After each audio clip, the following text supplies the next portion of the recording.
Ating pong pag-aaral ng salita ng Diyos. Once again, we are continuing our short series on selected passages in the book of John. And dumating po tayo sa John chapter 11, verses 17 to 27, kung saan matatagpuan natin ang ikalimang I am saying ng ating Panginoong Jesucristo, kung saan sinabi niya, "Ako ang buhay at muling pagkabuhay." Babasahin po natin itong passage na ito sa Tagalog at pinamagatan ko po itong The Gentle and Loving Lord. The Gentle and Loving Lord. Babasahin ko po sa bagong ng Biblia, verse 17. "Kaya't nang dumating si Jesus at naratnan niyang 4 na araw nang nakalibing si Lazaro, ang Betania ay malapit sa Jerusalem na may layong 3 kilometro. At maraming mga Hudyo ang pumunta kina Maria at kina Marta at Maria upang sila'y aluin dahil sa kanilang kapatid. Nang marinig ni Marta na si Jesus ay dumarating, siya ay pumunta at sinalubong siya, samantalang si Maria ay naiwan sa bahay. Sinabi ni Marta kay Jesus, "Panginoon, kung narito ka sana, hindi sana namatay ang kapatid ko. Subalit kahit ngayon ay nalalaman ko na anumang hingin mo sa Diyos ay ibibigay sa iyo ng Diyos." Sinabi sa kanya ni Jesus, "Muling mabubuhay ang iyong kapatid." Sinabi ni Marta sa kanya, "Alam kong siya'y muling mabubuhay sa muling pagkabuhay sa huling araw." Sinabi sa kanya ni Jesus, "Ako ang muling pagkabuhay at ang buhay. Ang sumasampalataya sa akin, bagamat siya'y mamamatay, ay mabubuhay. At ang bawat nabubuhay at sumasampalataya sa akin ay hindi mamamatay magpakailanman." Pinaniniwalaan mo ba ito?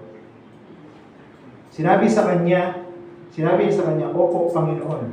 Sumasampalataya ako na ikaw ang Kristo, ang anak ng Diyos, ang siyang darating sa sanlibutan." Ito po ang salita ng Diyos. Ako po'y naniniwala na ito pong ikalimang I am saying ng ating Panginoong Jesucristo, kung saan sinabi niya, "Ako ang muling pagkabuhay at ang buhay," ang pwede po nating ituring na pinakamaganda sa lahat ng mga I am sayings ng ating Panginoong Jesucristo. Bakit ko po nasabi na ito ang pinakamaganda sa lahat ng I am sayings ng Panginoon? Sapagkat ito po ay punong-puno ng kayamanan, ng biyaya ng Panginoon, kung saan binigyan niya ng permanenteng solusyon ang problema ng kamatayan. Binigyan ng Panginoon ng permanenteng solusyon ang problema ng kamatayan. Hindi po ibig sabihin ito wala nang mamamatay. Patatanggalin na ng Panginoon ang realidad ng kamatayan sa buhay ng tao sa ibabaw ng mundo. Kundi, sinasabi sa atin dito sa passage na ito, na ang muling pagkabuhay ng ating Panginoong Jesucristo ang kapalit o solusyon sa issue ng kamatayan. Pero ito pong passage na ito, madalas ina-approach a very theological fashion, the issue of the resurrection and life. But this afternoon, I will approach it differently. We will look at it through a more personal perspective. Hindi ko sasabihin, we will remove theology from our sermon, pero gusto ko gawin natin mas practical yung approach natin dito sa I am saying na ito ng ating Panginoon Jesucristo. We will be looking at the relationship of the Lord Jesus Christ with His disciples. So, gusto ko i-summarize yung ating pong sermon ngayong hapon sa ganito pong pamamaraan. The Lord Jesus is not just our Savior, but He is also our friend who lovingly and gently increases our faith by revealing more of Himself to us. Ang ating pong Panginoong Jesucristo, hindi lang siya Panginoon, hindi lang siya tagapagligtas, siya din ay ating kaibigan, matalik na kaibigan na nagmamahal sa atin at napaka-gentle sa atin, mahinahon sa atin, at pinapataas niya ang level ng ating pananampalataya sa pamamagitan ng pagpapakilala ng kanyang sarili sa atin sa mas mainam at mas close na paraan. So, dalawang bagay po na gusto kong bigyan ng diin dito. Una, titingnan natin yung the misunderstood believer. And then, pangalawa, titingnan po natin yung the gentle and loving teacher. Okay. Sino ba itong misunderstood believer na ito? Yung po yung una nating titingnan. Dito po sa story natin, hindi po yan si Maria, kundi si Martha. Martha is the misunderstood believer in this story. At madalas, pag nakikita natin ang pangalan ni Martha na kapatid ni Maria at ni Lazaro, lagi napapansin na ang kanyang karakter ay oftenly misunderstood. Madalas hindi siya naiintindihan. Madalas ay negative ang impression ng marami pag nakikita at nababasa ang kanyang kwento. At first glance, ang kanyang example parang hindi gustong tularan ng mga mananampalataya ng Panginoong Jesucristo. Many look at her with negative impressions. Pero ako, hindi ko tinitingnan si Martha sa isang negative na pamamaraan. Martha, just like her sister Mary, is also a genuine Christian. That is my belief. Kasi madalas pag nababasa si Martha at ang kanyang kwento, lagi siya naikukumpara kay Maria, na tila parang si Maria ay totoong mananampalataya at si Martha ay hindi. Ako hindi naniniwala na si Martha ay unbeliever. Ako hindi naniniwala na si Martha ay isang genuine born-again Christian. Huwag natin kakalimutan na si Juan, katulad ng ibang mga sumulat ng Biblia o ng mga libro ng Biblia, meron silang mga valid reasons kung bakit pag sumulat sila patungkol sa isang tao, pinapakita nila yung kanilang personalidad. Hindi sila para sumusulat ng mga character sa isang storya na pare-pareho yung personality. No? Yun ang maganda sa Bible kasi hindi ito isang comics, no? Hindi ito isang likhang isip lamang. Ito ay account o record patungkol sa mga totoong nangyari sa mundo at totoong mga tao. At si Martha ay isang totoong tao. At nung sinulat ni Juan ang mga tungkol kay Martha, ipinakita niya rin sa atin ang personalidad ni Martha. Sapagkat naniniwala si Juan, at ako din naniniwala, na ang personalidad po ng tao ay mayroon pong kinalaman sa kanyang pagpapakita ng kanyang pananampalataya. Ang personality mo, ang personality ko, hindi pare-pareho. Pero ang personality natin ay may kinalaman sa ating demonstration ng ating faith sa Panginoon. Meaning, hindi natin dapat husgahan ang pagiging totoo ng pananampalataya ng isang tao base lamang sa obserbasyon natin sa kanilang pag-uugali at sa kanilang mga kinikilos sa panahon ng mayroong iba't ibang sitwasyon pinagdadaanan. Huwag tayo agad-agad nag-jump into conclusion na dahil ganun ang kanyang naging reaction, dahil ganun ang kanyang sinabi, ay hindi siya mananampalataya ng Panginoong Jesucristo. Kaya yung gusto ituro sa atin dito, sa atin pong pinag-aaralan. At dalawang bagay yung gusto kong i-highlight.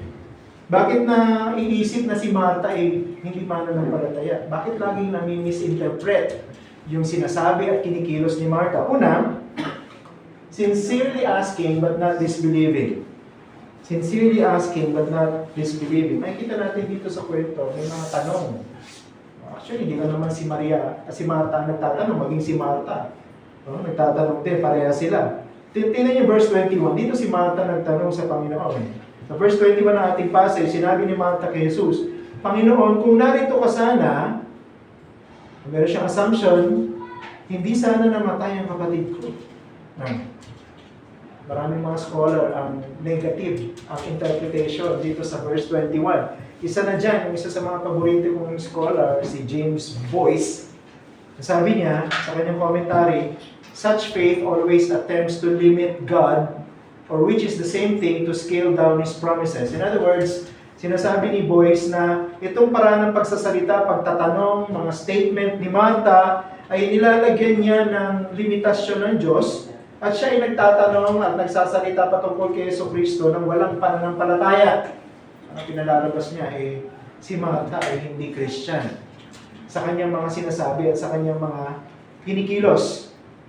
Pero ang tanong, totoo bang hindi mananampalataya si Martha? Totoo bang ang kanyang sinabi dito sa verse 21 ay demonstration ng kanyang kawalan ng pananampalataya sa Panginoon?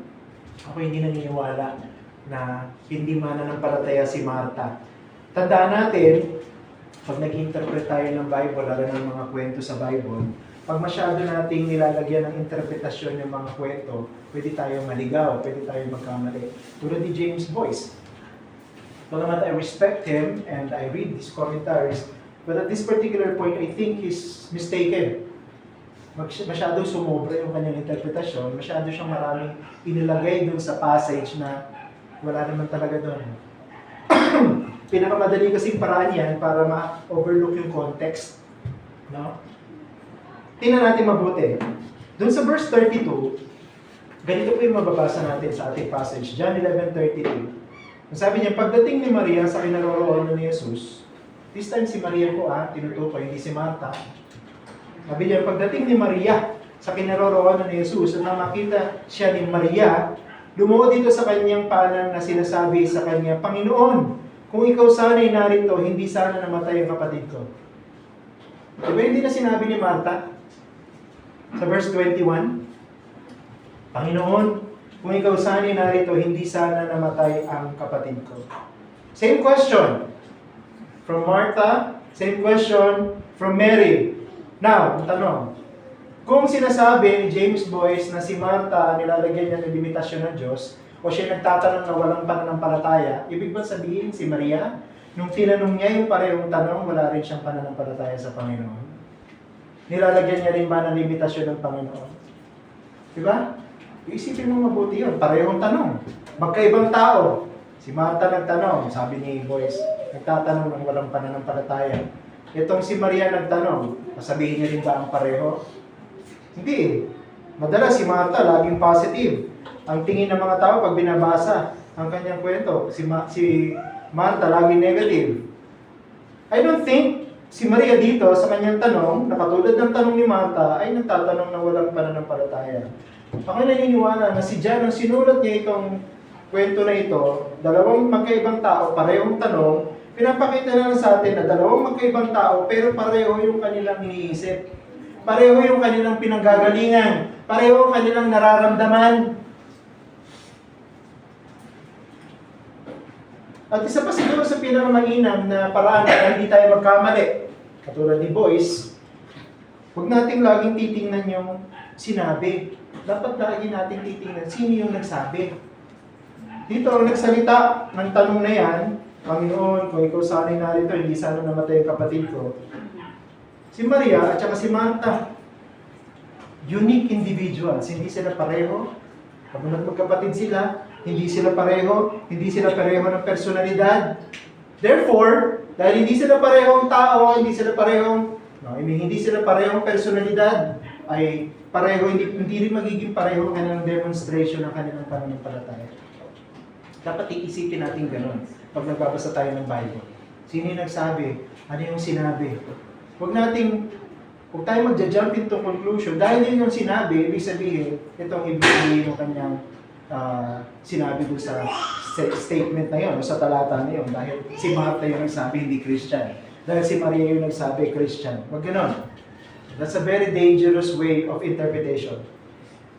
Bakit ko nasabi na dahil magkaibang tao, magkaiba din yung kanilang expression ng kanilang pananampalataya? Kasi hindi lang naman ito yung kwento tungkol kay Maria at saka kay Martha.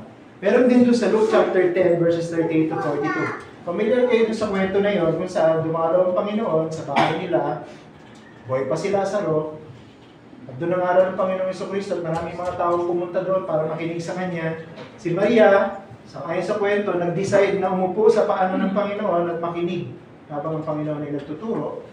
Pero si Martha, nagdesisyon na maging abala at maghanda ng pagkain para sa Panginoon, sa mga alagad at maaaring sa mga tao na nakikinig sa Panginoon at sa kanyang pangalan. Naging anxious si Martha. Di ba? Sabi niya, Panginoon, sabihin mo naman kay Maria na tulungan ako, no, sa aking paghahanda ng pagkain at pagsaserve sa inyo at sa mga tao dito.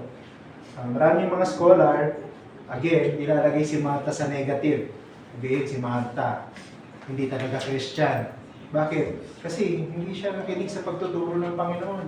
Imbes na makinig siya, nag-serve siya ng pagkain. Laging unfair yung treatment. Tapos si Mary, dahil umupo siya sa paanan ng Panginoon, yun yung totoong Christian. Dahil pinili niya yung Panginoon kaysa sa kanyang paghahanda ng pagkain para sa mga tao. Again, si Lucas na sumulat ng kwento na to, katulad ni Juan, hindi nila kinakalimutan yung katotohanan na si Maria at si Martha, hindi sila magkaparehong personalidad. Therefore, yung kanilang expression ng kanilang pananampalataya, hindi rin parehas. At hindi rin dinidismiss ng mga author na ito si Martha bilang unbeliever, at hindi rin binibigyan ng diin na si Mary, believer. Hindi sila nag-create ng impression na gano'n. Bagamat magkaiba yung ginawang paglilingkod ni Maria at Martha, hindi ibig sabihin yung isa ay Christian, yung isa hindi. Ang susi dito ay yung sinabi ng Panginoon in response to what Mary and Martha did. Doon sa verse 42 ng Luke chapter 10. Ano nakasulat doon? Sabi doon, subalit isang bagay ang kailangan. Pinili ni Maria ang mabuting bahagi. Pinili ni Maria ang mabuting bahagi. Ano ibig sabihin ng Panginoon? Martha didn't choose the wrong thing. And Mary didn't choose the right thing. Or Mary chose the right thing, but Martha didn't choose the wrong thing. Kasi lagi sinasabi ng mga scholar, tama yung pinili ni Maria, mali yung pinili ni Martha. Therefore, si Maria ay Christian, si Martha ay hindi Christian. Hindi. Martha also did a good thing. Maganda rin yung ginawa ni Martha. Yung pag-prepare ng pagkain para sa Panginoon at sa kanyang mga disciples. Maganda yun. Kung lahat na lang ay uupo sa paanan ng Panginoon, paano sila kakain? Diba? Magugutom sila. Lilipasan sila ng luto. Martha decided to do a good thing dahil mahal din ng Panginoon katulad ni Maria. Kaya lang, ang sabi ng Panginoon, bagamat mabuti yung pinili ni Martha na maglingkod sa pamamagitan ng paghahanda ng pagkain, mas mabuti pa rin yung pinili ni Maria na makinig sa pangangaral ng salita ng Diyos. So, hindi po pinag-uusapan dito good and bad thing. Parehong good things po yung ginawa ni Maria at ni Martha. Kaya lang, kahit sa mga good things, meron pa rin better. No? Tama yung paglilingkod sa physical, paghanda, paglilinis, pagluluto, paglalaba. Pero, pinakamainam pa rin na unahin natin yung pakikinig sa pangangaral ng salita ng Diyos. That's the better thing. Yung sinasabi ng Panginoon na pinakamabuting bahagi, pinakamainam na bahagi. Again, hindi po sinasabi dito dahil pinili ni Martha ang umuko at makinig, siya yung Christian. Dahil pinili ni Martha na magluto at maghain, hindi siya Christian. Hindi. Pareho po silang Christian. Dahil magkaiba yung kanilang personality, they make different decisions. At ang pinili ng isa, makinig sa Panginoon habang nakaupo, yung isa naman maglingkod sa Panginoon habang nagiging abala. Pangalawa, too much feeling but less trusting. Too much feeling but less trusting. Again, pinag-usapan pa rin natin si Martha. Martha's faith is as genuine as Mary's faith, pero ang kanilang pananampalataya ay sinubok sa magkaibang sitwasyon. Ulitin ko pareho silang Christian, pareho ang kanilang pananampalataya genuine sa Panginoon, pero yung pananampalataya nila sinubok sa magkaibang crucial situation. Ito yung gusto nating makita, gusto makita ni Juan sa kanyang pagsulat dito. Martha was overwhelmed by her own emotions and forgot whom she was talking to. Pinakita niya si Martha, totoo nga na ng palataya, kaya lang na nangibabaw yung kanyang pagiging emotional. Doon sa sitwasyon na namatay si Lazaro. At nung hinarap niya yung Panginoon, nagsalita siya ng lumalabas sa kanyang emosyon. Itong babaeng ito, hindi po niya nilalagyan ng limitasyon ng Panginoon. Ito pong babaeng ito, si Martha, hindi po siya nagpapakita ng kawalan ng pananampalataya. Pinapakita lang sa atin dito sa kwento na ito, si Martha ay isang totoong tao na nasaktan ng gusto dahil sa kamatayan ng kanyang mahal na kapatid.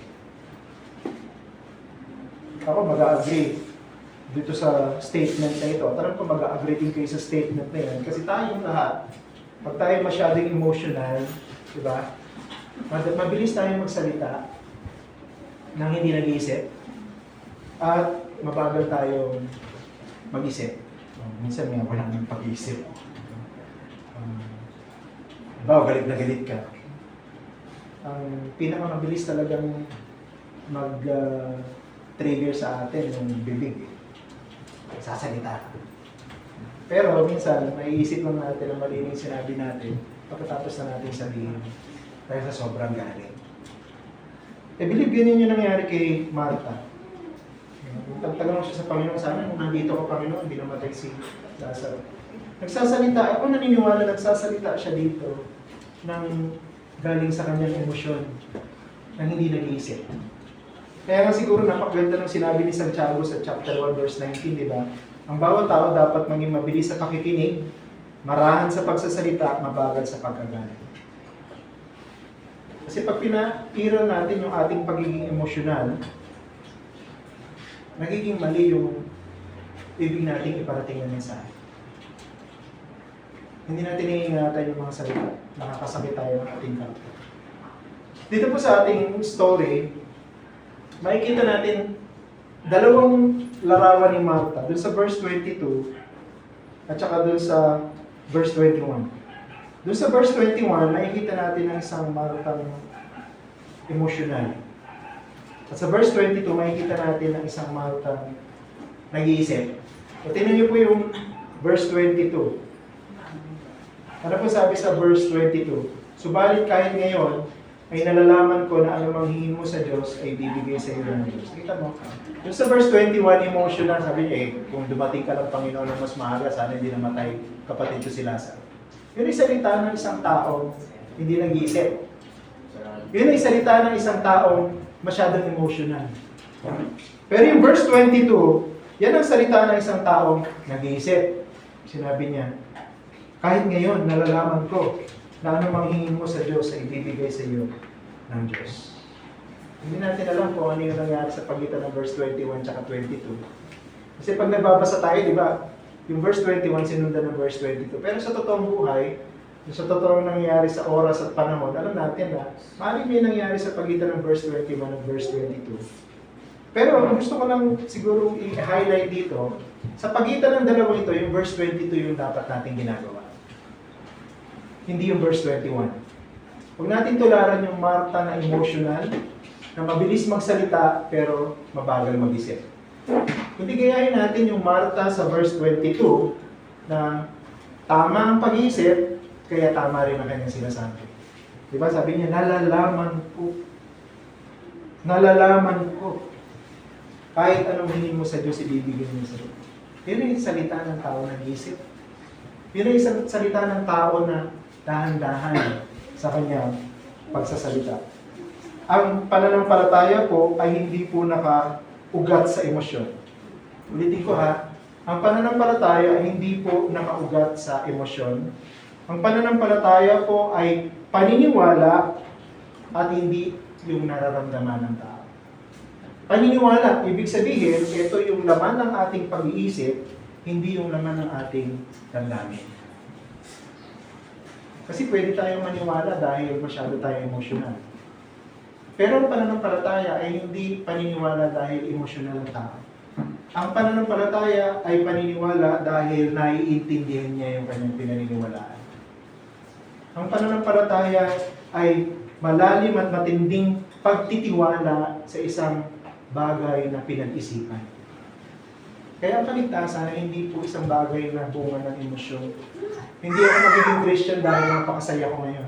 Hindi ako magiging Christian kasi lahat ay favorable. Hindi ako magiging Christian kasi maraming blessing. Hindi ako magiging Christian kasi successful ang buhay. Hindi. Magiging Christian ako dahil naniniwala ako na ito lang ang pag-asa ng isang makasalanan katulad ko na makaligtas mula sa parusa ng impyerno.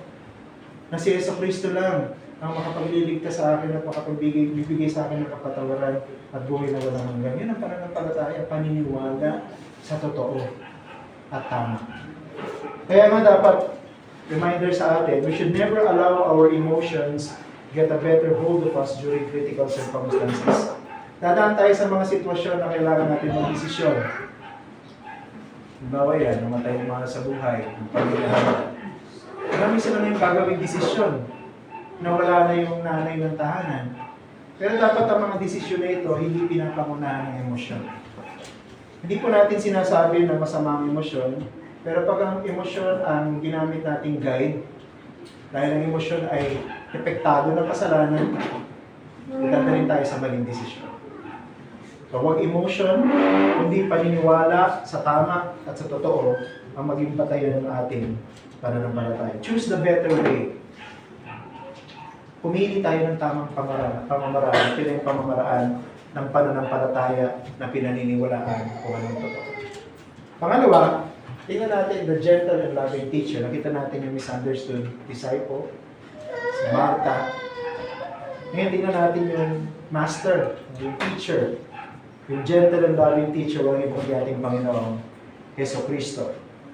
Maganda dito sa kwento na ito, hindi naman nanahimik ang Panginoon. Nagsalita siya.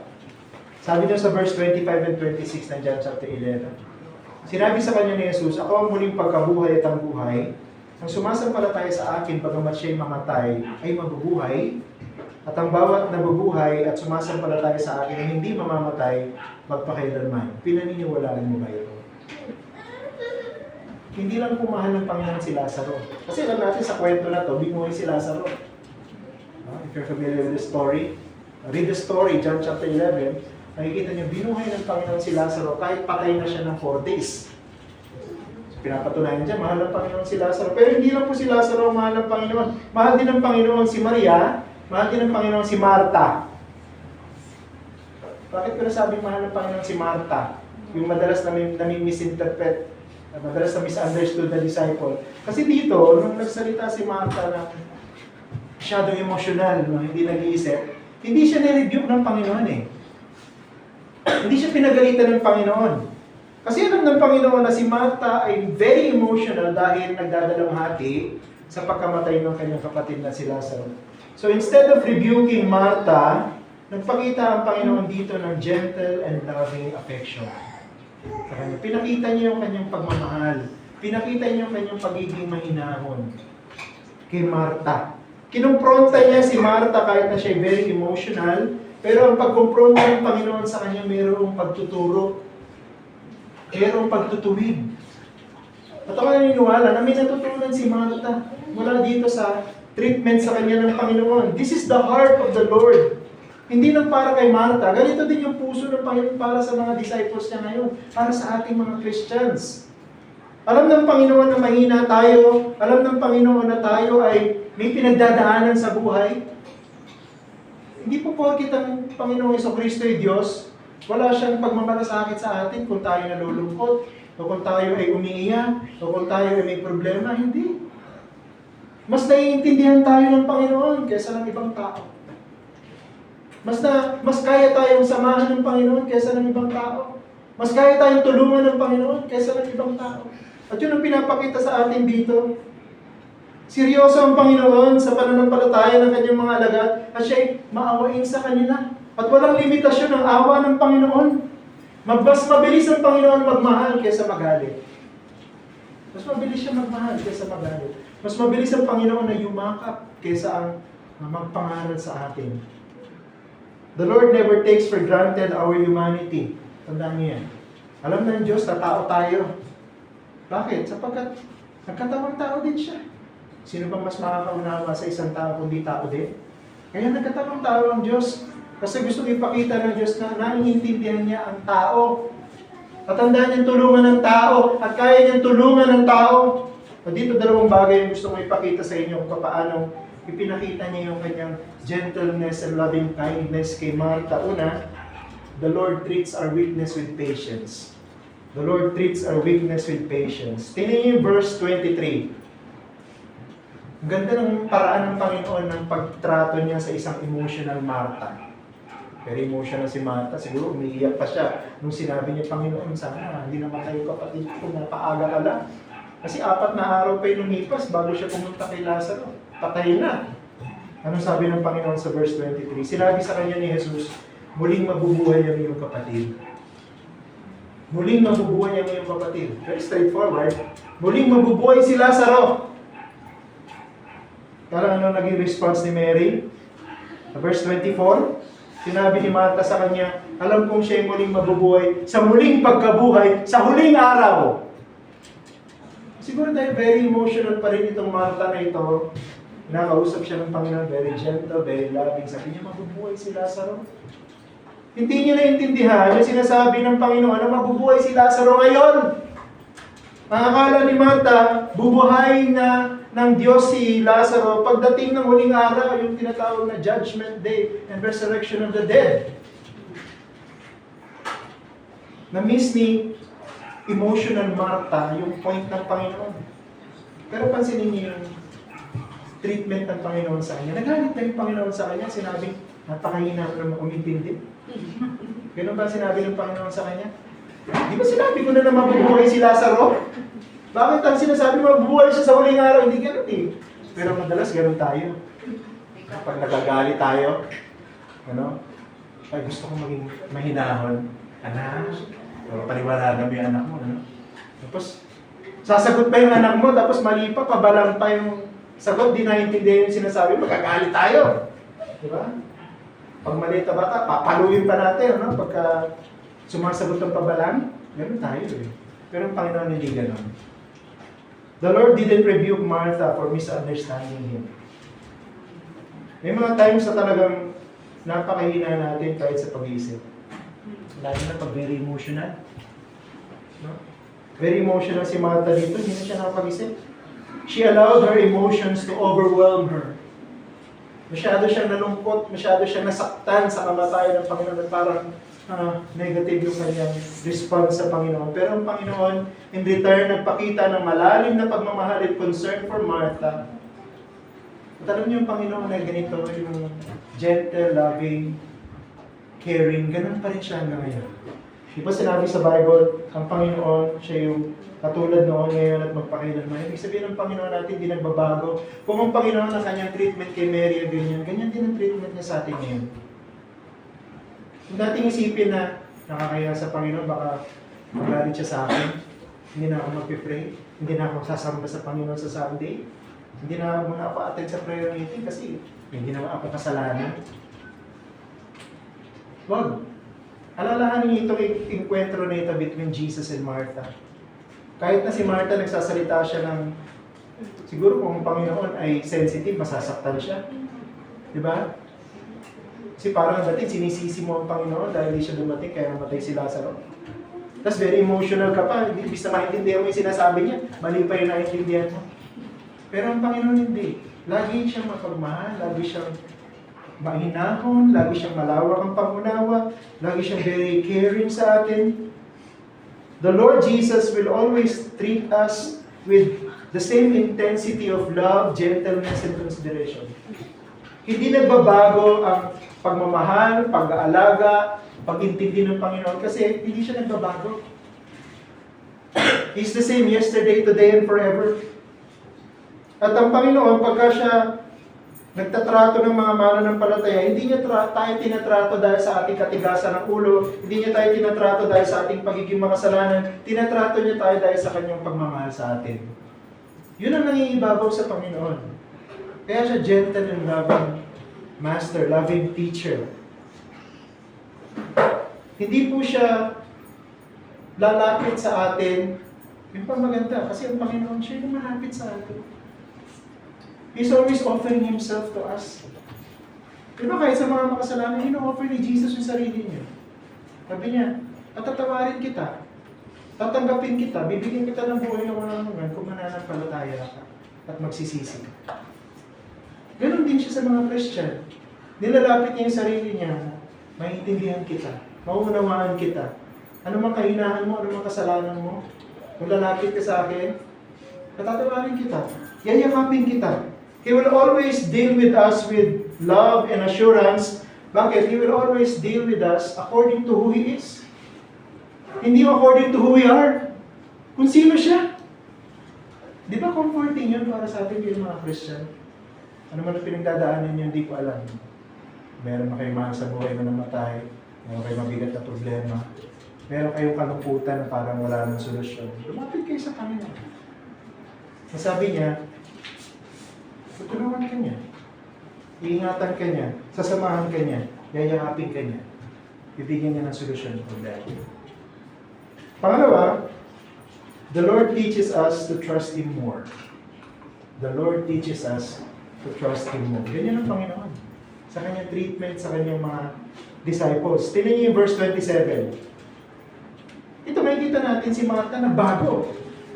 biglang nagbago yung paraan ng kanyang pag-iisip, yung paraan ng kanyang pagsasalita. Verse 27, sinabi niya sa kanya, Opo, Panginoon, sumasampalataya ako na ikaw ang Kristo, ang anak ng Diyos, ang siyang darating sa sanlibutan. Kita niyo yan? Matapos na bumalik si Martha sa kanyang katinuan, parang gano'n, matapos na ma-overcome ni Martha yung kanyang pagiging emotional, nakapag-isip na siya ng tama.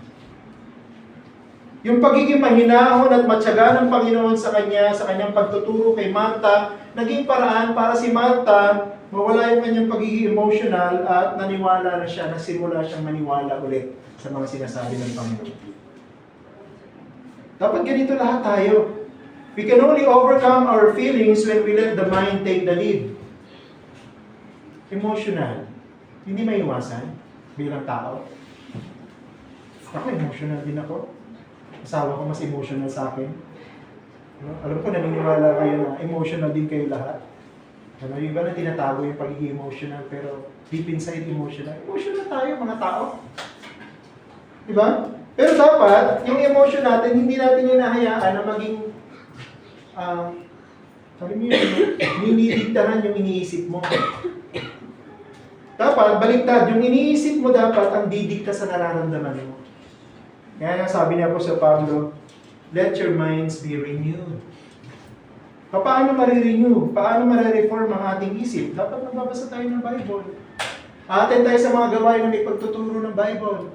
Kasi pag napupuno ang ating isip ng salita ng Diyos, tinuturuan natin ang ating sarili na mag-isip bago makaramdam. Ulitin ko yan. Pag pinupuno natin yung isip natin ng mga katuruan ni Kristo, tinuturuan natin ang ating isip na mauna sa ating nararamdaman. Pag nauna ang ating pag-iisip na puno ng salita ng Diyos, kahit pumasok ang damdamin, hindi ka magkakamali sa iyong desisyon. What the mind believes, the heart feels. Hindi natin sinasabing bilang mga Christian dapat manhid tayo. Hindi. Dapat yung nararamdaman natin, dinidiktahan ng tamang pag-iisip. Hindi ka baliktaran, ha? Hindi yung nararamdaman na didikta sa isip. Nangyari kay Martha, diniktahan ng kanyang emotion yung kanyang pag-iisip. Ang sinabi niya, di ba? Hindi tama. Pero buti na lang ang Panginoon, mahinahon at mapagmahal, tinuruan siya. At nung na-realize ni Mary na mali yung kanyang paraan ng pag-iisip, nagbago siya. Nagbago siya ng kanyang iniisip, kaya nagbago rin siya ng kanyang nararamdaman. Kasi yung pagiging emotional bahagi ng pagiging tao yan. Hindi mo pwedeng sabihin, hindi ako emotional katulad ng asawa ko. Masyadong iyakin niya. Ang pagiging emotional bahagi ng pagiging tao. Pero dapat, ang pagiging emotional ng tao, lagi natin ilalagay sa tamang kalagayan. Okay, dapat yung ating kaisipan ang magdidikta sa ating nararamdaman. Faith must be anchored in what we believe. Since we put our faith in the person and work of Jesus Christ, sa pasigurong dapat maging batayan ng ating tamang pag-iisip. Dapat naniniwala tayo, hindi lang sa salita, kundi naniniwala din tayo kung sino yung nagsalita. Sa point na ito, sabi ng Panginoon sa verse 25, pansinin niyo to, sabi niya, ako ang muling pagkabuhay at ang buhay. Ako. Anong tinuturo sa atin yan? Pag pinag-usapan natin ang pananampalataya at ang dapat tinatanggap ng isipan, dapat hindi yung sinasabi, kundi kung sino yung nagsasabi. Sino nagsabi dito na ako ang muling pagkabuhay at ang buhay? Ang Panginoong Jesucristo. Parang tinuturo ng Panginoon kay Martha, maniwala ka sa akin. At hindi lang sa sinasabi ko, maniwala ka sa akin. Believe in me. And not just in what I say, believe in me.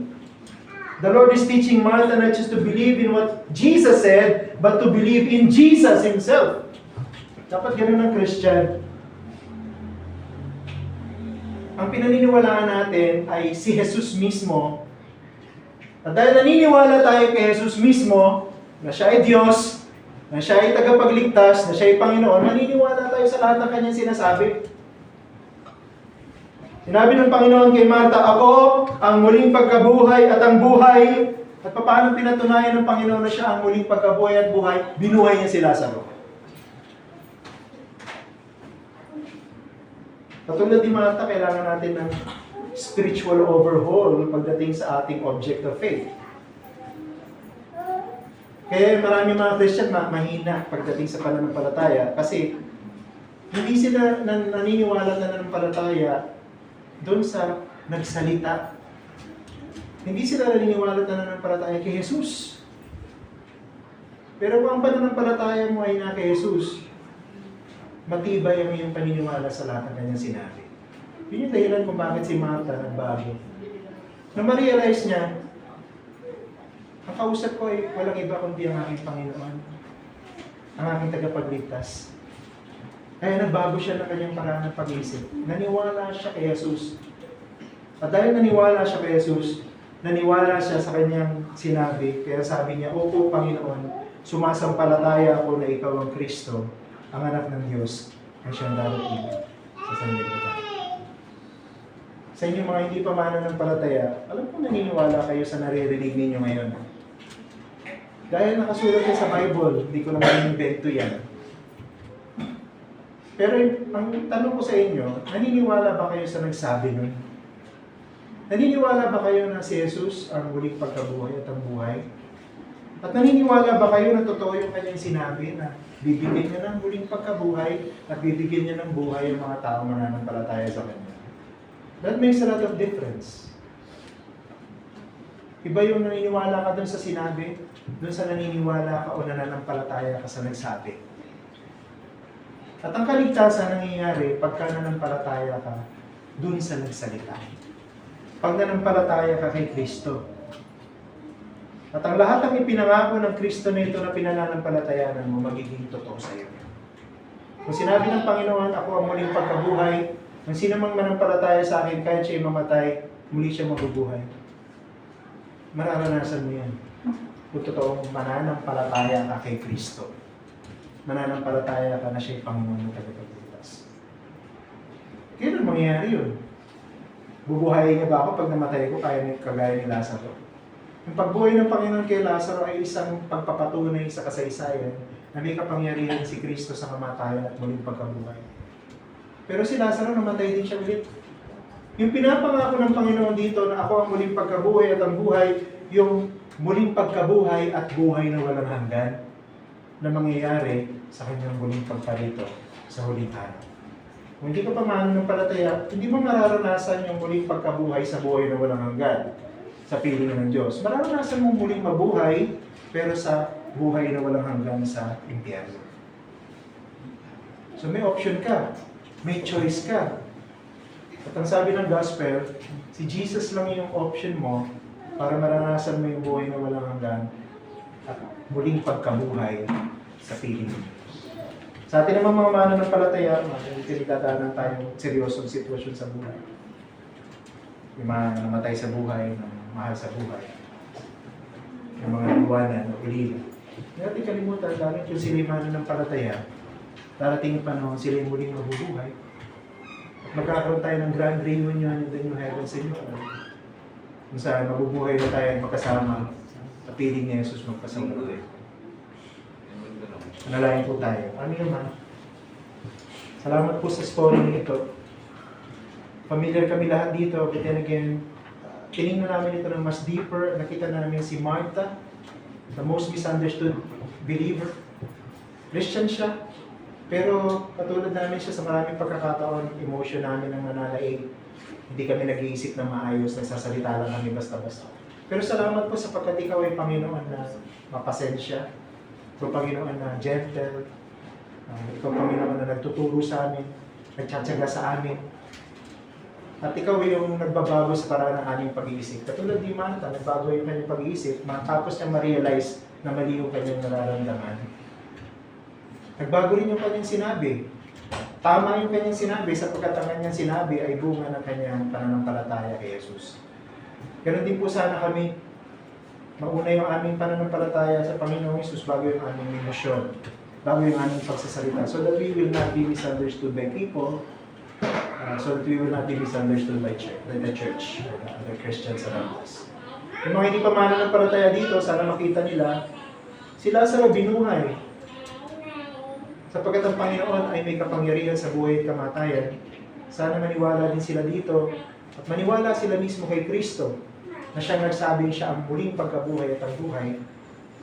At sa gayon makaranas sila ng totoong kapatawaran at maranasan nila ang totoong buhay na walang hanggan sa piling ng Diyos. Magligtas po kayo. Ito po ang aming dalangin sa pangalan ng Jesus namin Panginoon. Amen. As response to our